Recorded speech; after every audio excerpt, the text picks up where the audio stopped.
좋은 아침입니다. 오늘은 12월 2일 화요일입니다. 즐겁고 감사한 하루 되시기 바랍니다. 오늘 우리는 느헤미야 11장 말씀을 보게 됩니다. 이제 성벽은 완전히 재건되었지만 그 과정은 쉽지는 않았습니다.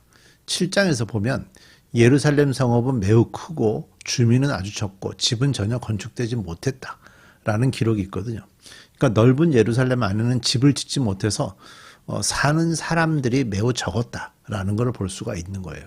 왜 그랬는가 하면요. 7장 뒷부분에 나오는데 바빌로니아에서 돌아온 이후에 예루살렘에 거하지 않고 자기 고향에 집을 마련했다고 합니다. 아마도 조금 전에 말씀드렸던 것처럼 예루살렘 안에는 거할 거처를 만들지 못했기 때문이었을 것입니다. 또 제가 좀 이제 말씀을 오늘 전하다 보면 그런 바깥에 거할 만한 여러 가지 이유들이 좀 있는데요. 그래서 예루살렘 안에는 지역은 매우 넓었지만 사람이 살지 않아서 포로에서 돌아온 유대인들이 들어가서 살 수 있는 그런 환경이 되지 않았을 것입니다.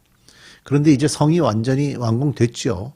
이제는 결국 그 성을 지킬 사람들이 필요하지 않습니까? 그러니까 예루살렘에서 살아야 되는 사람들이 필요했습니다. 아무래도 자기 고향에 거주하는 것이 훨씬 편했었겠지만 예루살렘 안에 거하는 사람들이 필요했기 때문에 이제 제비를 뽑아서 예루살렘에 거할 사람들을 선정하게 됩니다. 자, 함께 그 내용들을 살펴보죠. 느헤미야 11장 1절입니다. 백성의 지도자들은 예루살렘에 자리 잡았다. 나머지 백성은 주사위를 던져서 10분의 1은 거룩한 성 예루살렘에서 살게 하고 10분의 9는 저마다 자기의 성읍에서 살게 하였다. 스스로 예루살렘에서 살겠다고 자원하는 사람 모두에게는 백성이 복을 빌어 주었다. 자, 예루살렘이 특별한 도시입니다. 1절에 보면 거룩한 성이라고, 거룩한 도시라고 부르고 있습니다. 그러니까 성전이 있기 때문 아니겠어요? 하나님의 이름을 두시기 위해서 선택한 장소가 예루살렘이기 때문에 이렇게 특별한 이름이 붙어 있는 것 같아요. 그런데 유대 백성들이 예루살렘에 거하는 걸 그렇게 좋아하지는 않았던 것 같습니다. 그 몇 가지 이유들이 있는데요. 예루살렘 안에 거하게 되면 아무래도 신앙적인 것에 더 집중을 하면서 살아야 됐을 거예요. 그러다 보니까 그런 부분이 좀 이렇게 성격이나 신앙 수준이나 이런 것들이 안 맞았던 사람들도 좀 있었겠죠. 그리고 그동안에 예루살렘은 주변의 많은 나라들의 공격 대상이 됐었습니다. 그러니까 성을 다 지었다고 해도 주변 나라들이 쳐들어오면 또 예루살렘을 칠 것이다 라는 생각이 들어오기 때문에 더군다나 포로에서 돌아온 사람들이죠. 그러니까 그런 생각들이 더 많았겠죠. 그래서 그 지역이 매우 위험한 도시다 라고 생각하고 사람들이 살기를 원하지 않았을 이유도 있고요. 그 다음에 예루살렘은 좀 신앙적인 도시였기 때문에 결과적으로 경제활동이 쉽지가 않았습니다. 그러니까 상업적인 부분이 발달되지 않았죠. 그래서 예루살렘 밖에 살아야 먹고 살기 위해서 필요한 것들이 좀 잘 조성이 됐고 다양한 경제활동이 있었기 때문 아닌가 하는 생각이 듭니다. 그래서 이런 다양한 이유들이 유대 백성들이 예루살렘에 살지 않으려고 하는 그런 이유가 있어서 제비를 뽑으면서 하게 됐던 겁니다. 그래서 처음에 그 유대 지도자들은 무조건 예루살렘에 살게 했고요. 그 다음에 일반 백성들은 제비를 뽑아서 10분의 1은 강제로 예루살렘에 거하게 했고 그 다음에 자원해서 스스로 원해서 예루살렘에 살기를 원하는 자들 역시 허락을 했다는 거예요. 그래서 스스로 원하는 사람들에게 복을 빌어줬다라고 얘기하는 거 보니까 예루살렘 거하는 게 쉽지 않았다 하는 것들을 우리가 좀 받을 수 있죠. 3절. 예루살렘에 자리를 잡은 지방 지도자들은 다음과 같다. 다른 이스라엘 사람들 곧 제사장과 레위 사람과 성전 막 일꾼과 솔로몬을 섬기던 종의 자손은 각자 물려받은 땅인 유다 여러 성읍에 살고 예루살렘에 자리를 잡은 지방 지도자들은 이제 4절부터 나와요. 유다와 베냐민 자손 가운데서 일부가 예루살렘에서 살았다. 유다와 베냐민 자손은 사실은 실제적으로 예루살렘 주변이 처음에 가나안 땅을 점령할 때 여호수아서에 나오는 그 땅의 주인들이 유다와 베냐민 자손들입니다. 그들이 이 땅을 받았죠. 계속해서 유다 자손으로는 아다야가 있다. 그의 아버지는 우시아요. 그 윗대는 스가랴요. 그 윗대는 아마랴요. 그 윗대는 스바랴요. 그 윗대는 마할랄렐이요. 그 윗대는 베레스이다. 그 다음으로는 마아세아가 있다. 그의 아버지는 바룩이요. 그 윗대는 고로세요. 그 윗대는 하사야요. 그 윗대는 아다야요. 그 윗대는 요아립이요. 그 윗대는 스가랴요. 그 윗대는 실로 사람의 아들이다. 예루살렘에 자리 잡은 베레스의 자손은 모두 468명이고 그들은 모두 용사했다. 베냐민 자손으로는 살루가 있다. 그의 아버지는 무슬람이요 그의 윗대는 요에시요 그 윗대는 부다예요 그 윗대는 골라예요 그 윗대는 마아세아요 그 윗대는 이디엘이요 그 윗대는 여사야이다. 그를 따르는 자는 갑배와 살레를 비롯하여 928명이다. 시그리의 아들인 요엘이 그 우두머리이고 하스누아의 아들인 유다는 그 도성의 제2구역을 다스렸다. 그러니까 예루살렘에 거한 사람들 중에 유다 지파와 베냐민 지파가 많았는데요. 그중 유다 지파는 숫자가 베냐민 지파보다 좀 적었지만 전쟁을 할 수 있는 용사들이 많이 포함된 그런 지파였지요. 이들은 468명이었고요. 베냐민 지파는 928명이 예루살렘에 거했는데 이 유다 지파와 베냐민 지파가 이스라엘의 기초가 되는 지파였기 때문에 이 적은 숫자가 예루살렘에 거하면서 점점 늘어나서 예루살렘이 이스라엘로 발전되는 그런 모든 과정의 근거가 되죠. 자, 10절. 제사장 가운데는 요아립의 아들인 여다야와 야긴과 스가랴가 있다. 스라야가 있다. 스라야의 아버지는 히리기야요 그 윗대는 무슬람이요 그 윗대는 사덕이요 그 윗대는 모라요시요 그 윗대는 하나님의 성전의 책임자인 아히둡이다. 성전의 일을 맡아보는 그들의 친족은 모두 822명이다. 또 아다야가 있는데 그의 아버지는 여로함이요 그 윗대는 블라야요 그 윗대는 암시요 그 윗대는 스가랴요 그 윗대는 바스울이요 그 윗대는 말기야이다. 그의 친족 각 가문의 우두머리는 242명이다. 또 아마세가 있다. 그의 아버지는 아사렐이요 그 윗대는 아우세요 그 윗대는 무실레못이요 그 윗대는 인멜이다. 그 큰 용사들인 그들의 친족은 모두 128명이다. 그들의 우두머리는 하그돌림의 아들 삽대엘이다.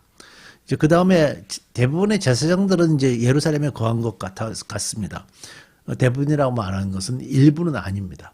아무래도 성전에 있는 곳에 그들의 일도 있기 때문일 것으로 보여지고요. 그들은 순서를 정해서 성전에서 일을 하도록 했는데 본문에 보면 사람 숫자 나오죠. 822명, 242명, 128명. 그러니까 적지 않은 사람들이 성전에서 맡은 일을 감당하고 있었던 것으로 보이고요. 15절 레위 사람 얘기합니다. 레위 사람으로는 스마야가 있다. 그의 아버지는 학습이요 그 윗대는 아스리감이요 그 윗대는 하사바요 그 윗대는 분니이다. 또 레위 사람의 우두머리인 삽부대와 요사밭도 있다. 그들은 하나님의 성전 바깥 일을 맡은 이들이다. 또 마따냐가 있다. 그의 아버지는 미가요 그 윗대는 삽디요 그 윗대는 아삽이다. 그는 감사의 찬송과 기도를 인도하는 지휘자이다.